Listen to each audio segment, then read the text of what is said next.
오순절 후 6번째 주일 예배를 하나님께 드리겠습니다.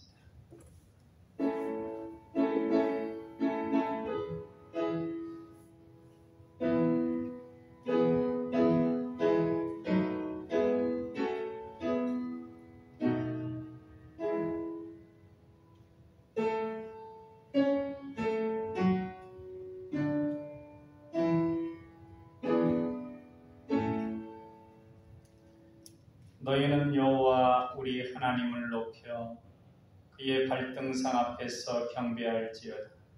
그는 거룩하시도다. 너희는 여호와 우리 하나님을 높이고 그 성산에서 예배할지어다. 여호와 우리 하나님은 거룩하심이로다. 아멘. 에베네셀의 하나님, 지금 여기까지 저희들을 인도해 주신 은혜에 감사를 드립니다. 날마다 숨을 쉬는 순간마다 주님께서 함께하여 주시고 모든 일을 형통하게 해주셨습니다. 그렇게 주님의 은혜 가운데 지난 한 주간을 지내다가 오늘은 거룩한 주일을 맞이하여 성전으로 올라와 기쁨으로 예배를 드립니다. 온 마음과 정성을 다해 드리는 우리의 예배를 기쁘게 받아 주옵소서. 사랑의 예수님 이름으로 기도하옵나이다. 아멘.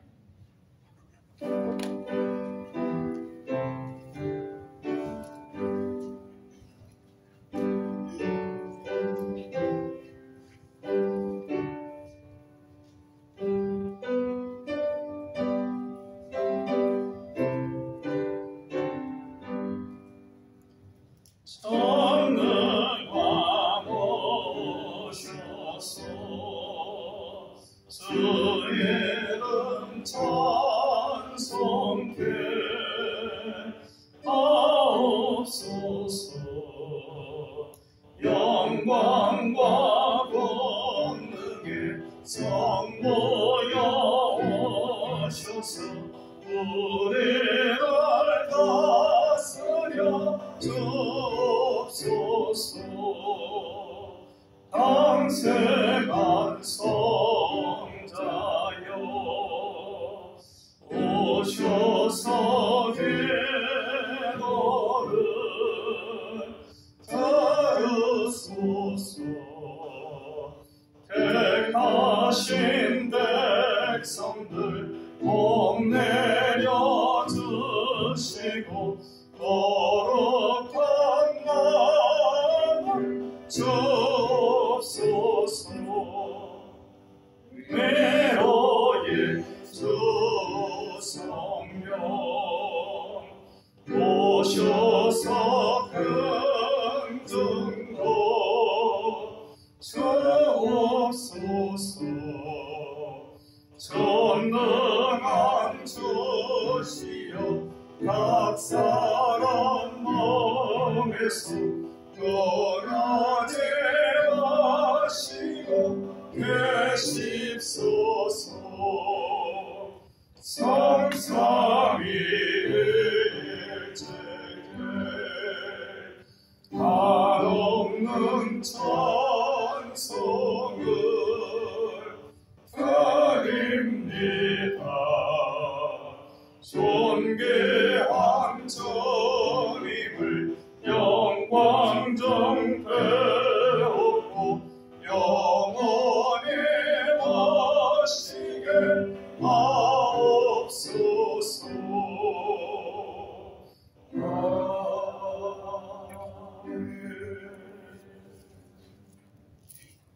사도신경 하심으로 신앙 고백하겠습니다.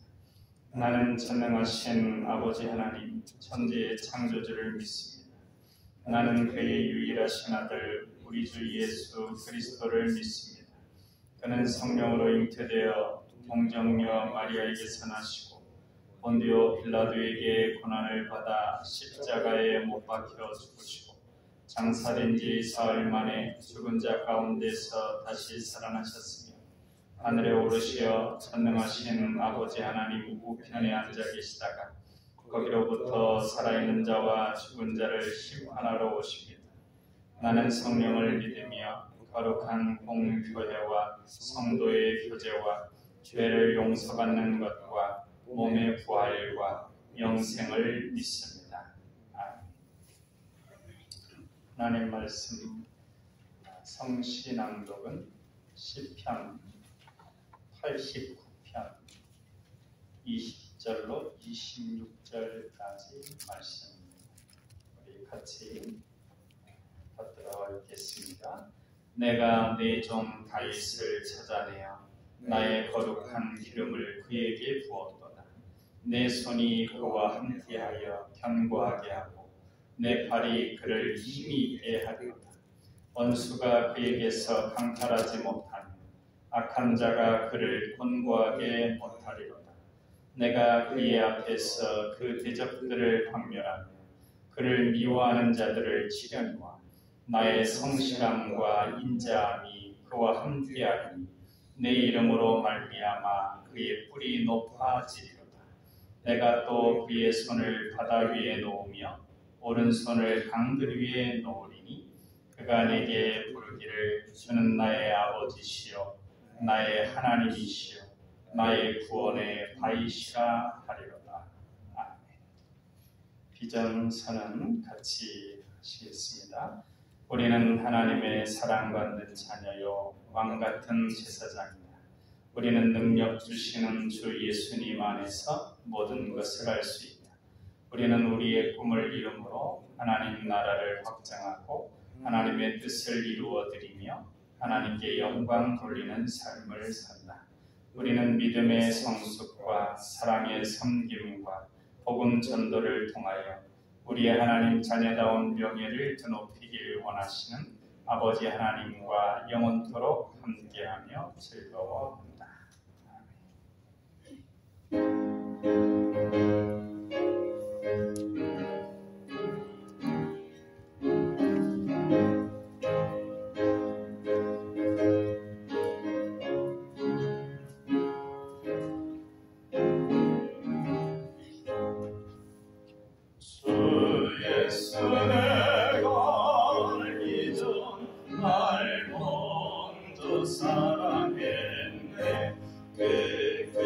사랑 나타나 내 영혼 거듭난데 주의 마음에 늘 계시고 나 주의 안에 있어 저 포도의 여같으니 참 좋은 나의 친구 내 친구 대신 예수님 날 구원하시려고 그 귀한 몸을 버리사 내 죄를 대속했네. 나 주님을 늘 믿으며 그 손을 의지하고 내 몸과 마음을 바쳐서 끝까지 충성하리. 내 진실하신 친구여 그늘을 내려주사 나랑 선도하시고 내 방패 되옵소서. 그 통성한 참사랑을 네 능히 그늘 서랴 날 구원하신 예수는 참 좋은 나의 친구.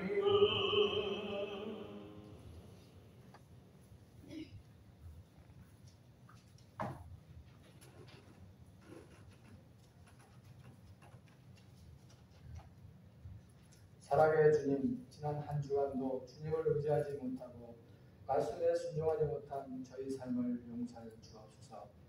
이 시간 우리의 심령과 우리의 모든 것을 주님 앞에 내려놓고 주의 말씀을 듣기 위하여 평안한 마음이 들게 하시고 세상의 걱정과 근심 염려를 다 버리고 오직 주님 말씀에 은혜 받아 평안한 마음으로 돌아갈 수 있게 인도하여 주옵소서.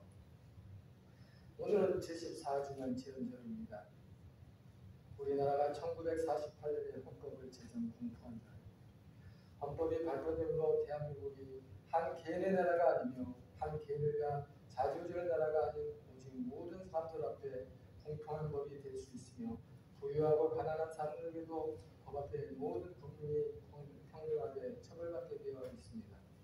그러므로 우리나라는 진정한 민주주의 나라로 나아가는 추석이 되어 있습니다. 주님, 우리 교회가 더욱더 말씀과 사랑 속에 아름답게 세워져 나가는 교회 되기를 원합니다. 이 지역을 위해서 섬기는 교회가 되게 하시고 사랑을 베푸는 교회, 복음을 전도하는 교회, 그래서 우리 교회 성도님들 모두가 말씀과 기도하면서 함께 어울려 말씀에 순종하고 기도하는 교회 되게 하옵소서. 주님, 무도회로 인해 하루하루가 살아가기가 쉽지 않지만 주님 은혜와 사랑 속에 날마다 감사하며 살아갈 수 있도록 인도해 주시니 감사드립니다. 코로나와 전쟁 그리고 경제 위기로 인해 온 세계가 요동치는 이 시간 참으로 앞날을 장담할 수 있는 시간 속에서 저희는 여전히 주님 말씀에 순종하며 은혜 속에 살아가기를 원합니다. 저희의 마음이 약해지지 않도록 붙들어 주옵소서. 오늘 말씀을 주시는 목사님에게 기도합니다. 주님께서 목사님에게 은혜와 축복을 주시어 강건하게 하시고 말씀을 선포하실 때마다 성령의 역사가 일어나게 하시고 말씀을 듣는 저희들 하염없는 은혜로 채워주시고 어렵고 힘든 문제를 가지고 나온 저희들 말씀으로 응답하고 질병으로 고통받는 저희들 치유받고 돌아가는 시간 되게 하옵소서. 우리가 교회에 나올 때 무거운 몸으로 나왔다면 예배를 마치고 돌아갈 때는 기쁨과 희망이 넘쳐 돌아가는 시간 되게 하옵소서. 이 모든 것을 사랑의 말씀 주 예수님 이름으로 기도드립니다. 아멘.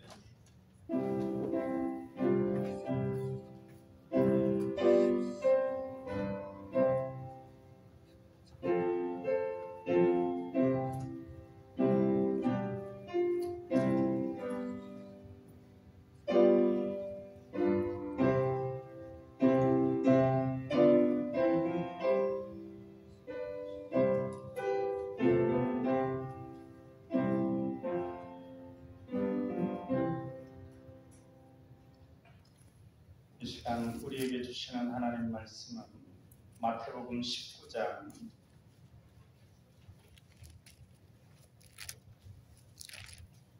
1절로 15절까지 말씀입니다. 마태복음 19장 1절로 15절까지 말씀 한 절 제가 읽고 한 절 같이 그렇게 했습니다. 예수께서 이 말씀을 마치시고 갈릴리를 떠나 요단강 건너 유대 지경에 이르시니 큰 무리가 따르거늘 예수께서 거기서 그들의 병을 고치시더라. 바리새인들이 예수께 나와 그를 시험하여 이르되 사람이 어떤 이유가 있으면 그 아내를 버리는 것이 옳으니이까. 예수께서 대답하여 이르시되 사람을 지으시니가 본래 그들을 남자와 여자로 지으시고 말씀하시기를 그러므로 사람이 그 부모를 떠나서 아내에게 합하여 그 둘이 한 몸이 될지니라 하신 것을 읽지 못하였느냐. 그런즉 이제 둘이 아니요 한 몸이니 그러므로 하나님이 짝지어 주신 것을 사람이 나누지 못할지니라 하시니 여짜오되 그러면 어찌하여 모세는 이혼 증서를 주어서 버리라 명하였나이까. 예수께서 이르시되 모세가 너희 마음의 완악함 때문에 아내의 버림을 허락하였거니와 본래는 그렇지 아니하니라. 내가 너희에게 말하노니 누구든지 음행한 이유 외에 아내를 버리고 다른 데 장가드는 자는 간음함이니라. 제자들이 이르되 만일 사람이 아내에게 이같이 할진대 장가들지 않는 것이 좋겠나이다. 예수께서 이르시되 사람마다 이 말을 받지 못하고 오직 타고난 자라야 할지니라.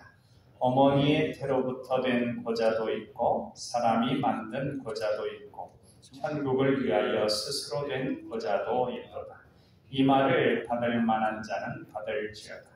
그때 사람들이 예수께서 안수하고 기도해 주심을 바라고 어린아이들을 데리고 오매 제자들이 꾸짖거늘 예수께서 이르시되 어린아이들을 용납하고 내게 오는 것을 금하지 말라.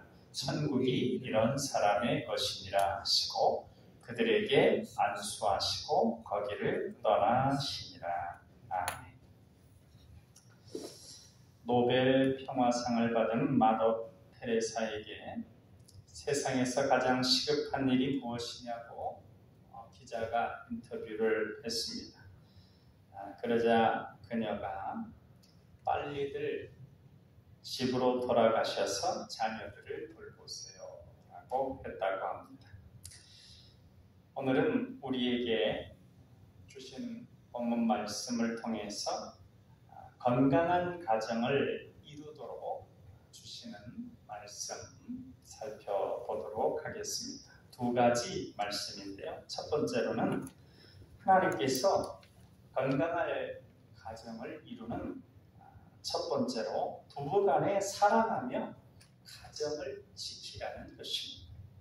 바리새인들이 예수님을 시험하면서 아내를 버리는 것이 옳은지 이것을 묻고 있습니다. 이에 대해 주님께서 결혼은 하나님께서 맺어주시는 것이다. 그래서 나눌 수 없다고 대답하십니다. 이혼을 하는 것이 옳지 않으며 가정을 소중히 여겨야 한다 말씀하십니다. 그러시면서 아내를 버리는 것이 죄라고 가르치십니다. 이것은 더 넓게 풀이하면 가정을 깨뜨리는 것이 죄라는 것입니다.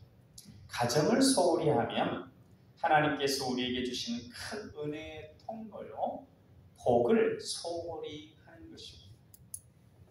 노벨 문학상을 받은 가브리엘 마르케스라고 하는 사람이 콜레라 시대의 사랑이라는 책을 썼습니다. 이런 내용입니다. 비누 한 장 때문에 부부 사이가 무너지는 모습을 그려주고 있습니다.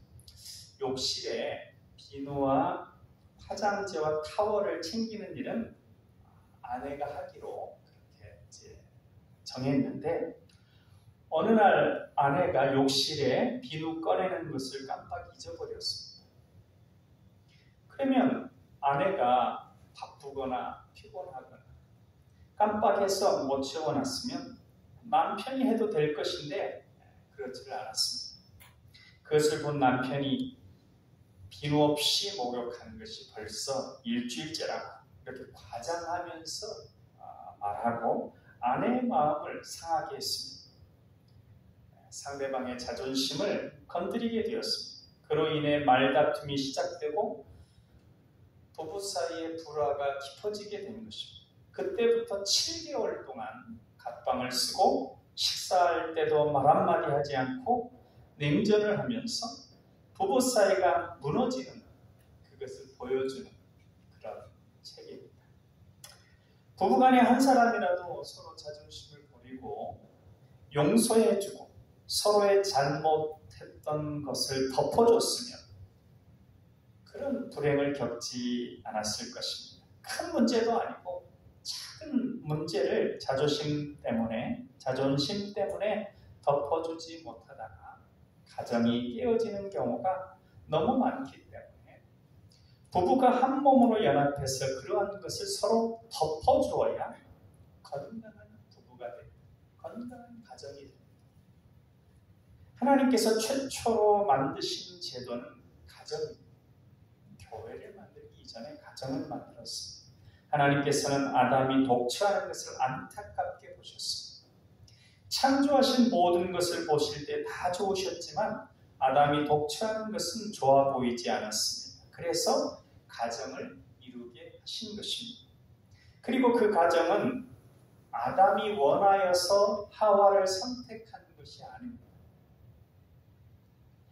하나님께서 아담이 잠들었을 때 그의 갈비뼈를 통하여 만드셨습니다. 우리의 신앙은 배우자는 하나님께서 정하여 주시는 것이다 하는 것입니다. 물론 그 과정에 우리가 여러 가지 판단을 하고 하는 것이 있지만 그 모든 과정들을 통해서 짝지어 주시는 분은 하나님이다 하는 것이 우리의 신앙입니다. 가정을 하나님께서 귀히 여기시며 가정으로서 하나님을 섬기며 그 가정을 이룰 수 있도록 역사하시고 섭리하시는 분이 하나님이심을 믿을 때 우리는 이 가정을 위해 더욱 정성을 다하며 힘을 쓸 수 있습니다. 아무리 최상의 배우자라도 같이 살다 보면 부족한 점이 보이기 마련입니다. 그때에 내가 선택했고 내가 노력해서 결혼했다고 생각하면 후회하게도 되고 물리고 싶기도 하고 더 나아가서는 결국 이혼하고 갈라서는 경우도 있습니다. 그러나 그러한 생각은 잘못된 생각입니다. 배우자를 정하여 주신 분은 하나님입니다. 배우자는 하나님의 선물입니다.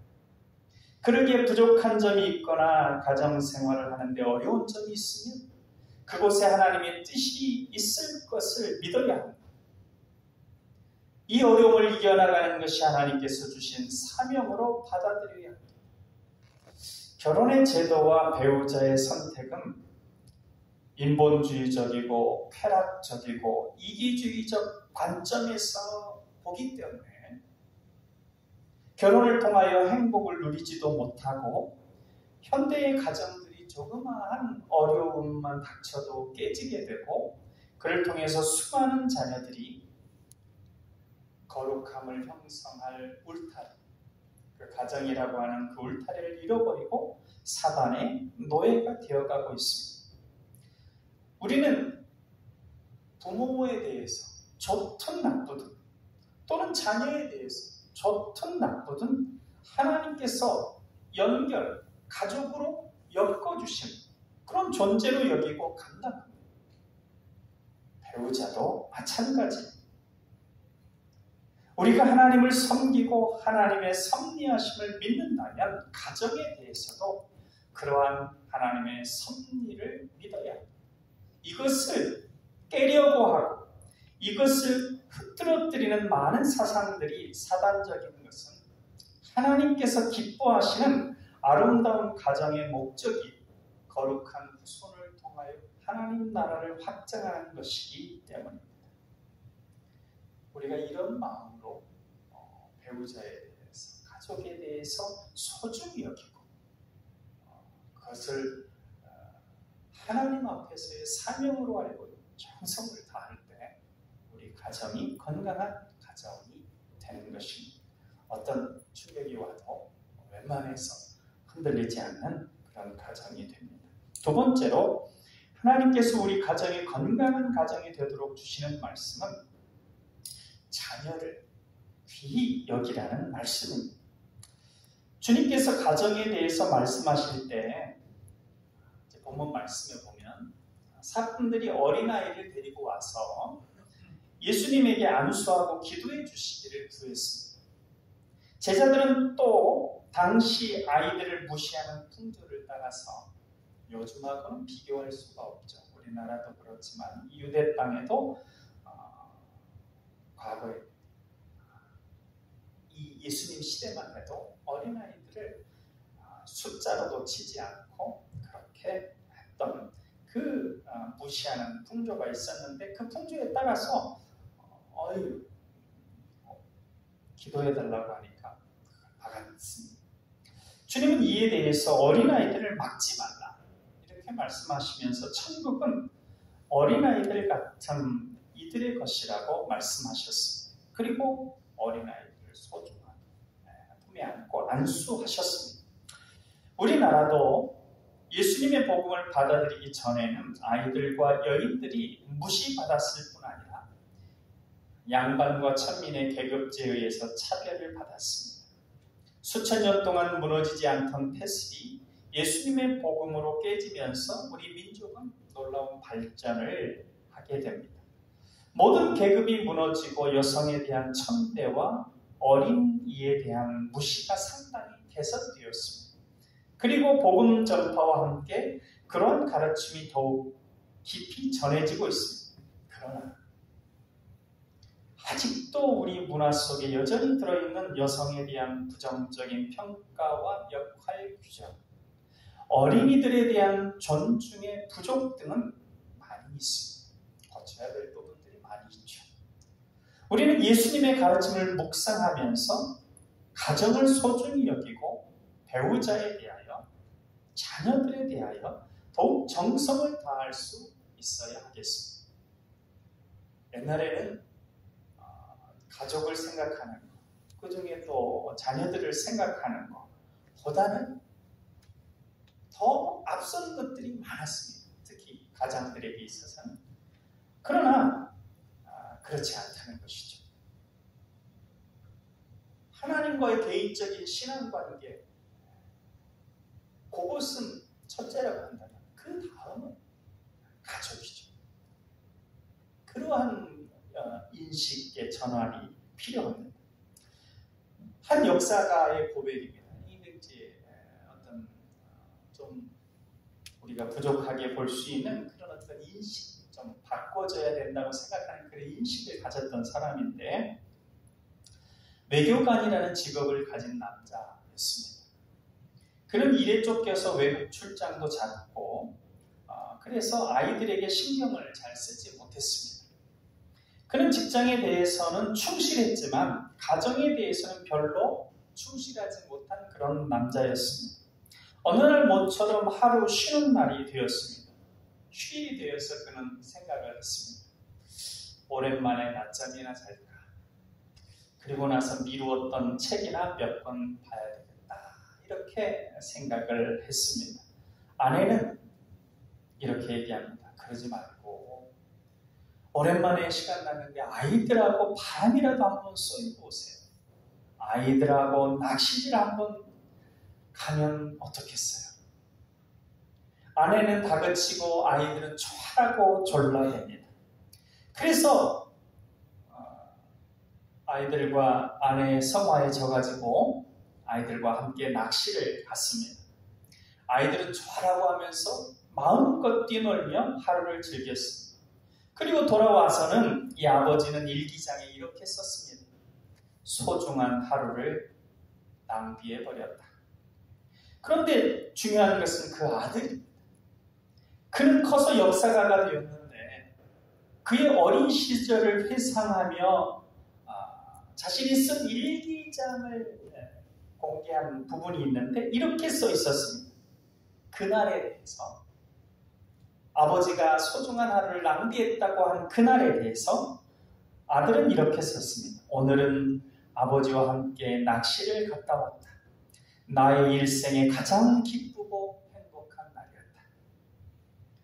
아들과 아버지의 생각이 정반대입니다. 어른들은 간혹 자신의 잣대로 어린이를 판단할 때가 있습니다. 그러나 어른들이 좋아하는 것을 어린이가 다 좋아하는 것은 아닙니다. 어린이는 어린이들의 가치가 있고 그 가치를 소중히 여길 수 있어야 합니다. 사람의 입맛이 4살 때 정해진다고 합니다. 그러니 남편에게 맛있는 밥을 대접하려면 다른 것 연구할 것이 아니라 4살 때 어떤 음식을 먹었나 살펴보면 됩니다. 입맛이 그렇지만 입맛뿐 아니라 사상과 인격도 마찬가지입니다.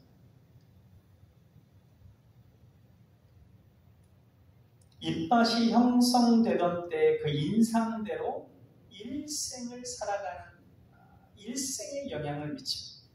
그러니 우리는 어린아이들에게 어렸을 때 좋은 인상을 갖도록 해줘야 합니다.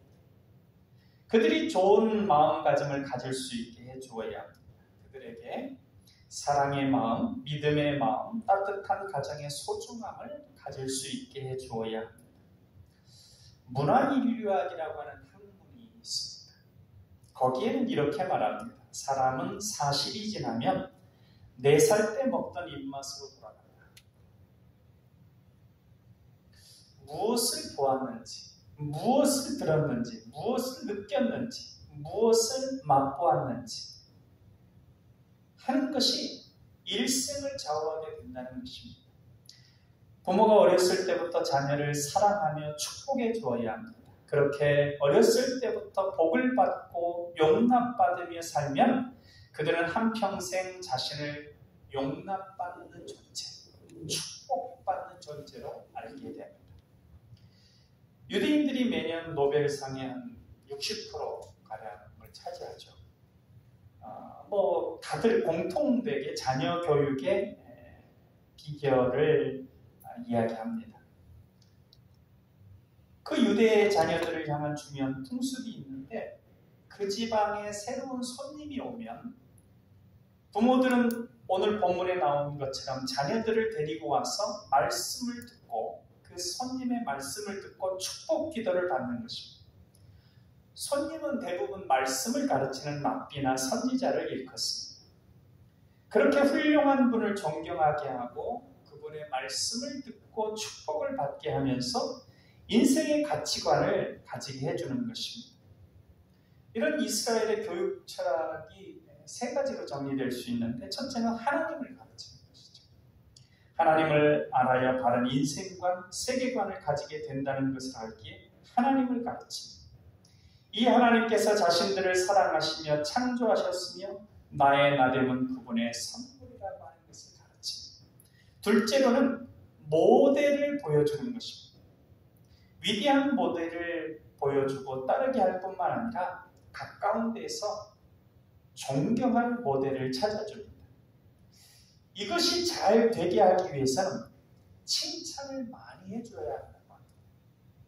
계속해서 부모가 이 사람 저 사람에 대해서 비판만 하면 존경하는 롤모델을 자녀가 갖기가 어렵다는 것이죠. 그러니까 설사 부부간에 누구에 대해서 좀 안 좋은 얘기를 할 것이 있다면 자녀들 앞에서 할 것이 아니라 가급적 하지 않는 것이 좋지만 한다고 한다면 자녀들 없는 데서, 왜냐하면 자녀들에게는 가급적 칭찬하고 그렇게 해서 존경할 수 있는 사람들을 만들 수 있도록 그렇게 해줘야 한다는 것이죠. 부모가 먼저 존경하는 마음을 갖고 비판을 그쳐야 자녀들이 좋은 롤모델을 가지고 그처럼 닮아간다는 것입니다. 존경한다는 것은 닮아감의 시작이라는 것입니다. 그래서 그런 본받을 수 있는 사람들을 가지고 있는 그런 가정 안에 자녀들이 건강하게 자라게 되고, 그 다음에 세 번째로는 절대평가라는 거예요. 우리가 이건 조금만 잘못하면 놓치기 쉬운 부분인데, 자신의 가치를 누구와의 비교를 통해서 얻는 것, 그게 상대평가. 이것은 가족이 다른 가족과 자기 가족을 비교하거나 다른 이들과 자기를 비교하거나 또는 자신의 식구들 또는 자녀들을 다른 누구와 비교하거나 그렇게 해서는 안 된다는 것이죠. 건강함이 흔들립니다. 그러니까 건강한 자아도 되지 못하고 건강한 가정도 되지 못하고 절대적인 기준을 가져야 된다는 것이죠. 그러니까 누구와 비교하지 않냐. 각자는 하나님께서 그 자신만을 통하여 하고자 하는 일이 있음을 믿어야 합니다. 하나님께서 나를 통하여, 하나님께서 우리 가정을 통하여, 하나님께서 나의 사랑하는 배우자, 나의 사랑하는 자녀들을 통해서 할 일이 있으시다. 반드시 선하게 이끌어 가시고 선하게 역사하셔서 선한 일을 하게 하실 것이다 라고 하는 그 믿음이 있어요. 그래야 자신도 건강하게 서고 보는 그 바라봄에 따라서 또 그 자녀들도 건강하게 세워져 갑니다. 그래서 그들은 자신의 자신됨을 만들어 간다고 생각지 않고 찾아간다고 생각합니다. 하나님께서 존귀하게 지어주셨다고 한다면 존귀함은 만드는 게 아니라 찾아가는 것이죠. 그래서 그들은 하나님께서 나를 존귀하게 지어주셨는데 나의 존귀함이 어떤 것인가 찾아간다고 하는 것입니다. 발견해낸다고 하는 것입니다. 내가 없는 걸 만드는 것이 아니라 나에게 있는 그 무엇을 발견해내는 거예요. 우리가 그렇기 때문에 쟤는 저런데 너는 그렇지. 쟤는 저걸 갖고 있는데 너는 왜 이걸 못 갖고 있니? 그렇게 얘기하고 그렇게 해서는 오히려 그 건강한 자아가 흐트러진다. 하나님이 존귀하게 너를 지으셨고 너에게 존귀한 사명이 있는데 그것을 지금 네가 못 발견할 수는 있지만 네가 계속해서 너 자신을 살펴보고 돌아보면 너의 존귀함을 깨닫게 되고 너의 귀한 가치를 깨닫게 되고 귀한 사명을 발견하게 될 것이다. 그렇게 부모가 믿고 바라봐야 되고 그러면 자녀들도 자기를 그렇게 믿고 그렇게 나아가게 됩니다. 13살 난 아이가 혈우병에 걸려서 수술을 하게 되었는데 그만 수혈이 잘못되어서 에이즈에 걸리게 되었습니다. 치료를 할 수 없는 병이기 때문에 이제 이 아이는 죽음을 기다리는 처지가 되었습니다. 그러나 자기가 죽는다는 사실을 알면서도 이 아이는 낙담하지 않았습니다. 오히려 부모를 위로했고 모든 사람을 향하여 밝은 미소로 자신을 찾아오는 이들에게 밝은 미소를 보냈습니다. 이 아이는 결국 5년을 더 살다가 18살의 생일을 마칩니다. 마지막 아빠와 나눈 대화가 기독교 잡지에 실렸습니다. 아빠가 아들에게 말했습니다. 얘야, 이제 내가 너에게 해줄 것이 아무것도 없구나. 용서해다오. 아들은 대답합니다. 아니에요, 아빠. 아빠가 저에게 준 선물보다 세상에 더 큰 선물은 없어요. 아빠는 저에게 천국 열쇠를 주셨어요. 예수님을 알게 해주셨고 하나님 말씀을 통하여 영생을 얻게 해주셨어요.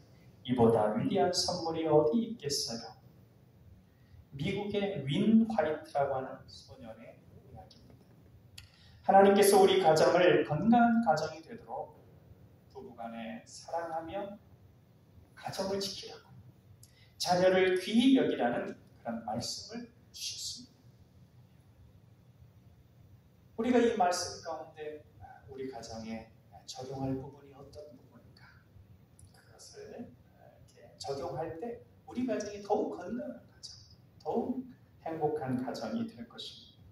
성령님께서 우리 모두에게 역사하셔서 우리가 부부간에 더욱 사랑하며 가정을 지키기에 힘쓰고 우리 자녀들을 더욱 귀히 여기게 그렇게 역사해 주시기를 바랍니다. 불꽃이란 시 누가 쓴지 기억이 나시나요?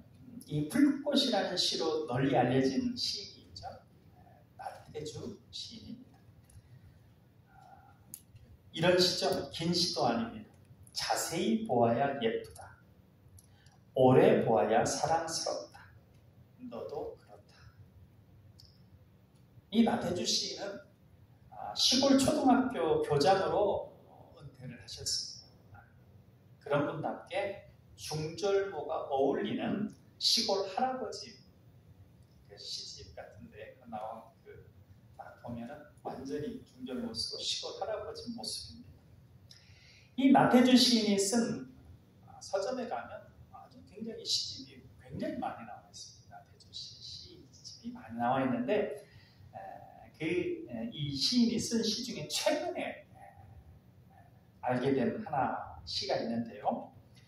병원 중환자실에서 시한부 삶을 선고받을 만큼 중병을 앓고 있었는데 곁에서 간호하는 아내가 안쓰러워서 그 아내를 보면서 썼다는 시입니다. 너무 그러지 마시오요. 제목이 너무 그러지 마시오요. 그러니까 아내를 위해 하나님께 하소연하는 내용입니다. 너무 그러지 마시오요 하나님. 이게 제목입니다. 너무 그러지 마시오요. 너무 그러지 마시오요. 너무 섭섭하게 그러지 마시오요 하나님. 저에게가 아니에요. 저의 아내 되는 여자에게. 그렇게 하지 말아달라는 말씀이에요. 이 여자는 젊어서부터 병과 함께 약과 함께 산 여자예요. 세상에 대한 꿈도 없고 그 어떤 사람보다도 죄를 안 만든 여자예요. 신발장에 구두도 많지 않은 여자고요. 한 남자 아내로서 그림자로 살았고 두 아이 엄마로서 울면서 기도하는 능력밖에 없었던 여자이지요. 자기 이름으로 꽃밭 한 평, 치전밭 한 떼기 가지지 않은 여자예요. 남편 되는 사람이 운전조차 할 줄 모르는 쑥맥이라서 언제나 버스만 타고 다닌 여자예요. 너무 그러지 마시어요. 가난한 자의 기도를 들어주시는 하나님, 저의 아내 되는 사람에게 너무 섭섭하게 하지 마시어요. 아내를 위한 간절한 마음이 뭉툭뭉툭 묻어나는 시. 그런데 이 감동적인 시보다도 더 감동적인 것은 이 남편의 글에 화답하였은 아내의 글이었습니다. 남편을 생각하면서 어찌 보면 남편이 드린 기도보다도 더 간절한 기도, 시인 아내의 절절한 노래였습니다.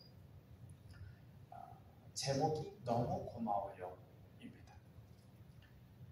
남편의 병상 밑에서 잠을 청하며 사랑의 낮은 자리를 깨우쳐 주신 하나님, 이제는 저희를 다시는 아프게 하지 마시어요.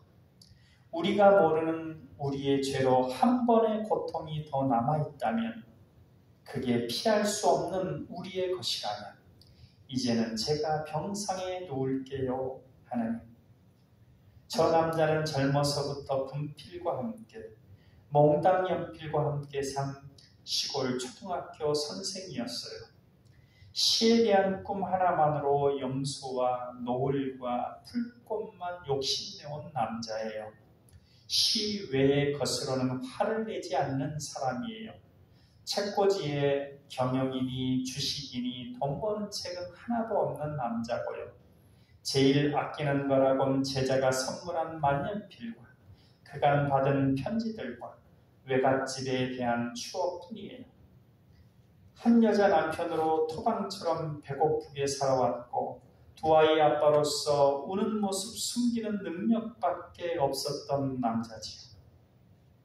공주 금강의 아름다운 물결과 금악동 뒷산의 푸른 그늘만이 재산인 사람이에요.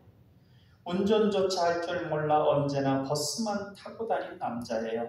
승용차라도 얻어 탄 날이면 꼭 그 사람 큰 덕 봤다고 먼 산 보던 사람이에요. 하나님, 저희 남편 나태주 시인에게 너무 섭섭하게 그러지 마시어요. 좀만 시간을 더 주시면 아름다운 시로 당신 사랑을 꼭 갚을 사람이에요. 부부가 나누는 지극한 사랑이 따뜻한 감동으로 전해지는 시들입니다.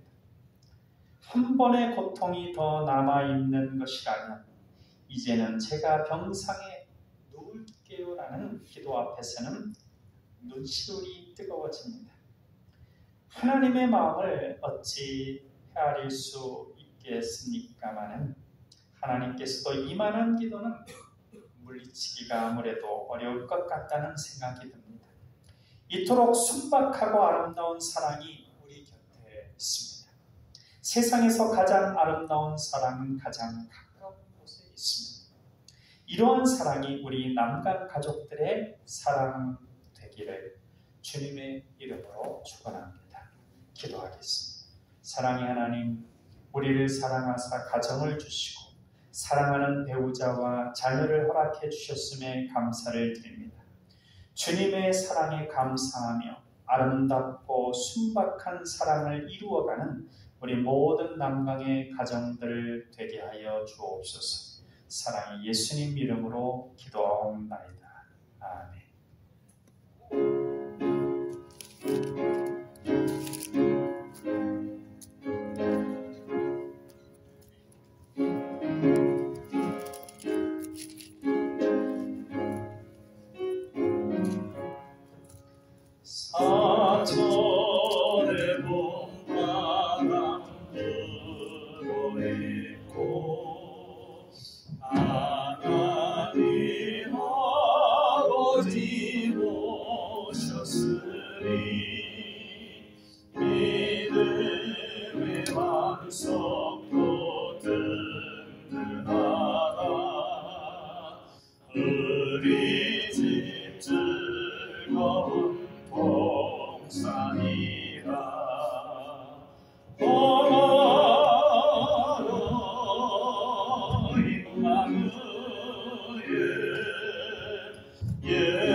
임마누엘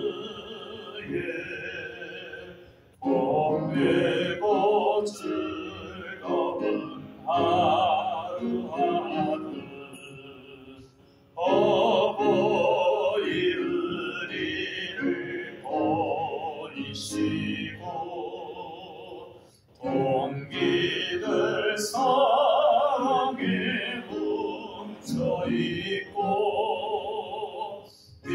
기쁨과 서름도 같이 하니 한간의 조가도 전그리라 고마워 임마누엘 예수만 섬기는 우리지 고마워 임마누엘 복되고 즐거운 하루하루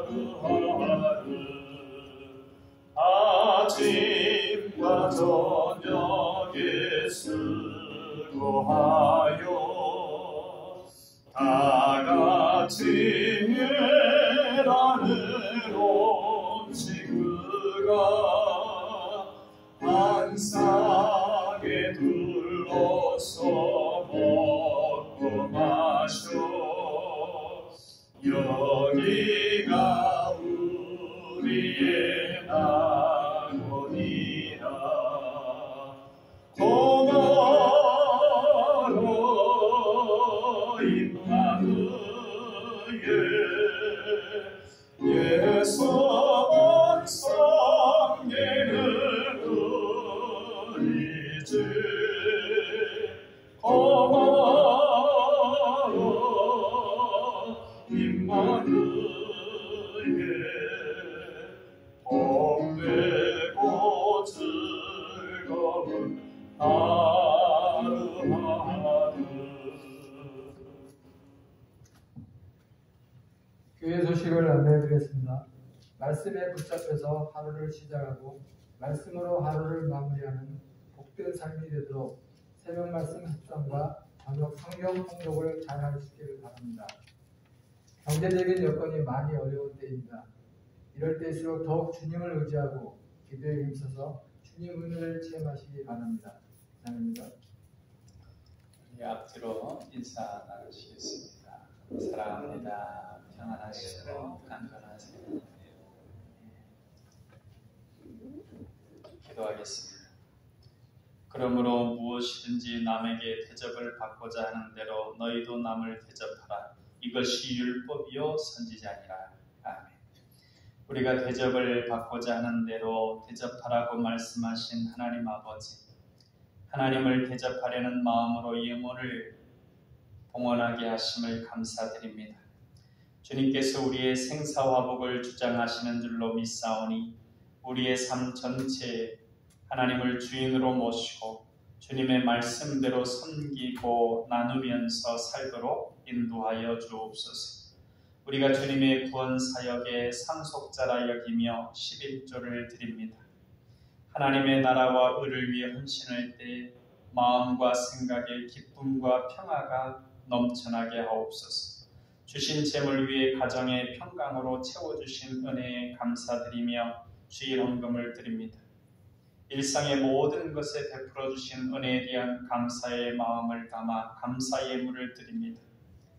하나님을 예배하는 자녀들에게 하늘 은혜가 가득하며 생업의 현장이 생육하고 번성하게 하옵소서.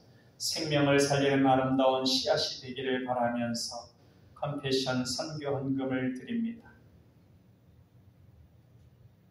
선교의 소망으로 드려진 예물들이 있습니다. 기도의 전인 교회를 위하는 건축 헌금도 있습니다. 헌신과 예물이 하나님께 드리는 향기가 되게 하옵시고 하는 일마다 믿음으로 정복하는 승리자가 되게 하여 주옵소서. 육신의 연약함 가운데 하나님을 의지하며 소망하며 기도하는 가정 있습니다. 하나님 붙들어 주시고 하나님의 치유하는 광선을 비추어 주셔서 회복되는 역사가 속히 있게 하여 주옵소서. 사랑의 예수님 이름으로 기도하옵나이다. 아멘.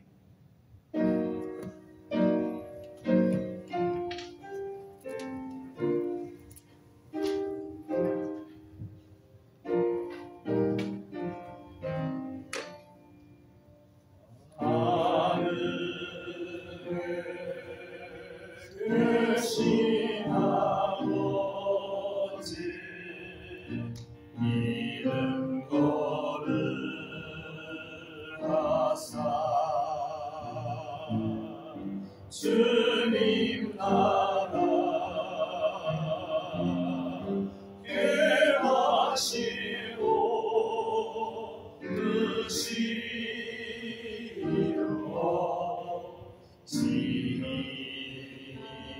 의시이루어지이다. 일용할 양식 주시고 우리들의 큰죄 용서하옵시고 또 시험에 들게 마시고 악에서 구원하소서. 내게 주의 나라 주의 권세 주의 영광